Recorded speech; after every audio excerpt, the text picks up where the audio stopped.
Let's have a look at the majors against the US dollar to start with, and as always, let's look at the dollar index. We've got a little bit of a problem here. Maybe not such a problem, but it's a pretty crucial resistance area that we're at. You can see we've reached this line at 105. You can see why it's an important level. We were bound to get some resistance here. We've had previous resistance in the past, and support and resistance and resistance. So it's a really pivotal level, probably the key level, but dividing this market between bullish and bearish. But I still think that we've got some upside for the US dollar, considering the interest rate differentials between the US and other countries, and the inflation rates in the US compared to other countries, and various other factors, economic factors that I don't have time to go into right now.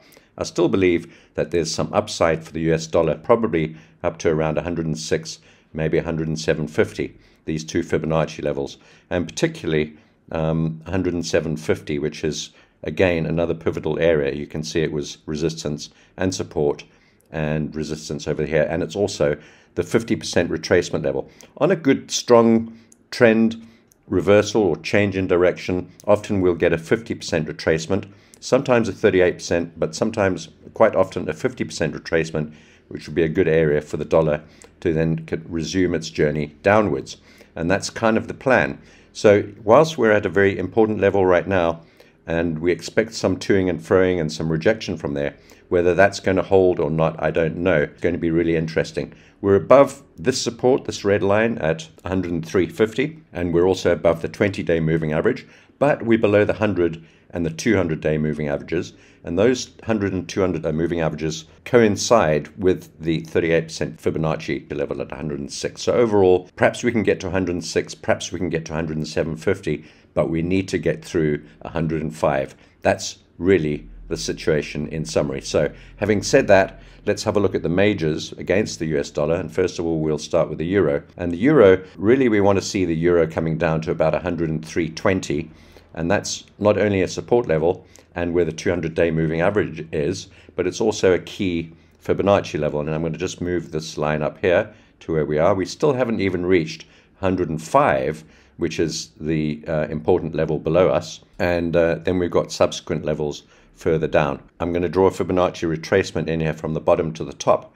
And you can see that this Fibonacci analysis coincides with what we've got here in terms of support and resistance and the moving averages. So once again, we talked about the 50% Fibonacci level on the dollar index. Well, we're looking at the 50% Fibonacci level on the euro against the dollar, and that's at around 103. We're at 106.50 now, and I say 106, I keep on making the same mistake. What I mean is 1.0650, not 106, but let's call it 106, it's easier to say it. I think we need to get down to 105, and we need to get down to 103. And that will coincide with my general view on the dollar index, bearing in mind that the dollar index, as is the euro, is at a crucial level. So I'm still short on the euro. I think any rallies up into this area where I've got this red line here, where it's at the moment or just about to reach, it's where the 20-day moving average is, it's where this previous support and resistance line is. If we're going to get a rejection and move lower, it's got to be at around about 106.60, maybe 100, maybe where we are now, 106.50.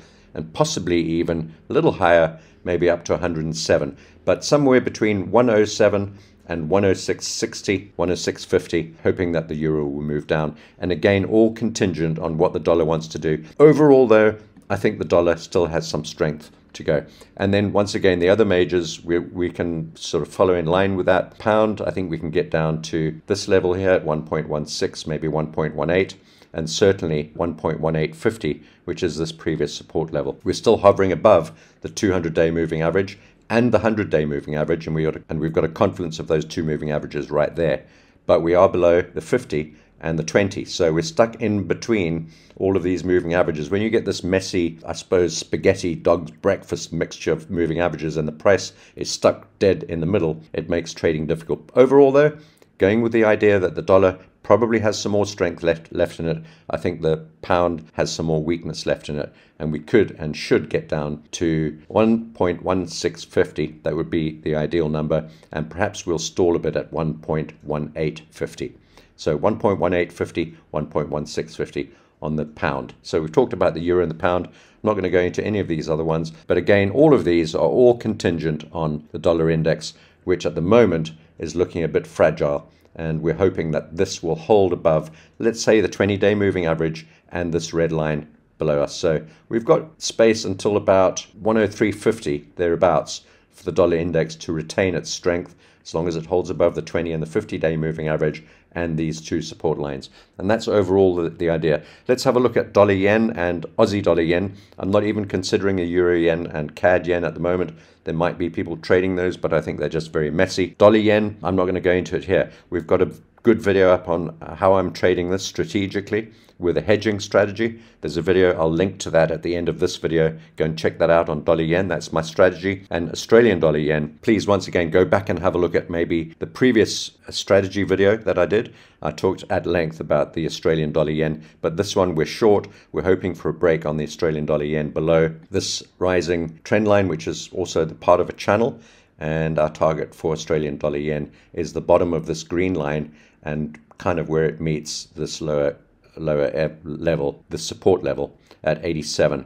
So somewhere between 88 and 87 in the short term, and then perhaps a little bit lower into the mid 80s. This one we've been trading for a long time, and it's been particularly profitable for us. And I think there's no reason to expect that we'll see any great strength in this one. The risk is all to the downside on the Australian dollar, Japanese yen. When it comes to stock markets, I'm still bullish, I'm afraid, despite all the news, despite everything that's going on.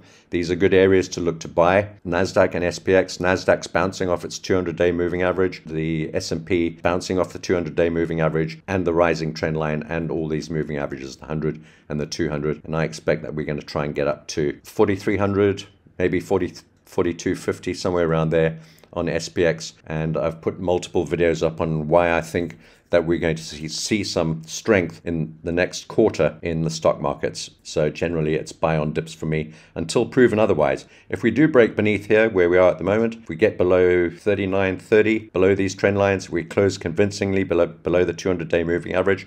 Below, it's pretty simple really. There's the support. The moment we close below there, we're out. That's it.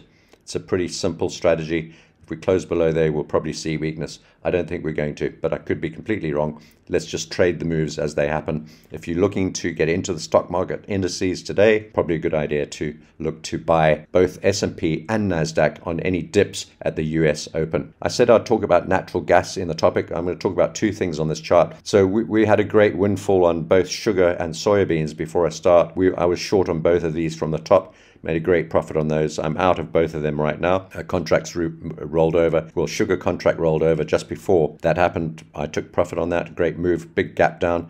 And soya, the contracts expire in a week or two. I'm looking for a bounce back up to the underside of this trend line on soya to look to sell that. But those were great profits to be had on both soya and sugar. If we can get back up to maybe, I don't know, 15.20, 15.30, and who knows, we may even resume this upward trend into the zone which I've been looking for ideally to sell into at around 1600. Let's see if we can get there. Maybe not, maybe, who knows. But if we do, I'll be selling soya again up at those higher levels and perhaps at the underside of this trend line where I can get back in at more or less the price where I was. Let's have a look at gold. I was short gold at the touch of this trend line. We haven't been stopped out yet, but we might be today. That's okay. It was a very, very tiny position with a small stop loss, tiny risk. My target for gold still remains 1783, maybe down to 1750. I'm not sure if we'll get much above, I don't know, 1850 today or this week before we start to move down again. It's possible that we could get up to that 20-day moving average. Be a good place to short 1,845, 1,850 to short gold for a move down to 1,780, 1,750. Yes, we've broken above this short-term trend line, but it's a very short-term trend line. It doesn't hold a lot of strength. This 20-day moving average and this support level, which is now a resistance level at 1845, 1846 is an area to look to sell gold. And then hopefully for a move down to 1780 or 1750. And then I said I'd talk about natural gas. And I'm just going to mention it very briefly. I'll probably do a separate video on natural gas, so look out for that. If you haven't subscribed to this channel and pressed the notification bell, do that, because I'm sending out natural gas videos almost every day at the moment because there's such a lot of interest in it, and it's been such a volatile and interesting commodity to trade. So look out for that, subscribe and press the notification bell. But natural gas, I'm still waiting for dips down back below. We're at pretty important resistance. There's a little gap there above us. We've held beautifully above this red line. I've done a video on natural gas actually yesterday. So again, I'll link that video to the end of this one. So go and have a look at that. But my target for natural gas is at around $3.50, $3.60. But I'm not too sure if we're going to hold above these red lines. Have a look at yesterday's video for a full analysis on that. But so far, so good. Target $3.50 or 60. Pullbacks into $2.60, maybe $2.34. Those are worth trying. Maybe in the middle of these two lines, actually where the 20-day moving average is at $2.50. All good areas to look to buy natural gas. Don't bet the farm on this though, because we might see another leg lower down to $2 and below. It's very difficult to tell. It's going to be all up to supply and demand and weather and Ukraine and Europe and all sorts of things. Canada, shale, natural, all pipelines switching on and off. There's a whole lot of stuff going on at the moment with natural gas. So that's the strategy overall. Have a look at yesterday's video because that still holds firm today. Nothing has changed. As you can see, we bounced off that support, we rallied back up, but we haven't moved higher. And that's today's roundup. Nothing else to be said. Apart from the rand pairs, if you're trading these ones, hardly anyone does, but I do. They've been very lucrative for me. I'm looking to buy both the dollar rand and the pound rand on dips. I took profit at the top here on both of these, and I'm looking to buy back into dips, probably 21.80, maybe 21.60 on pound rand, dollar rand, somewhere around 17, call it $18, maybe down as low as 17.80. Any dips are good buys on those. Have a fantastic trading day.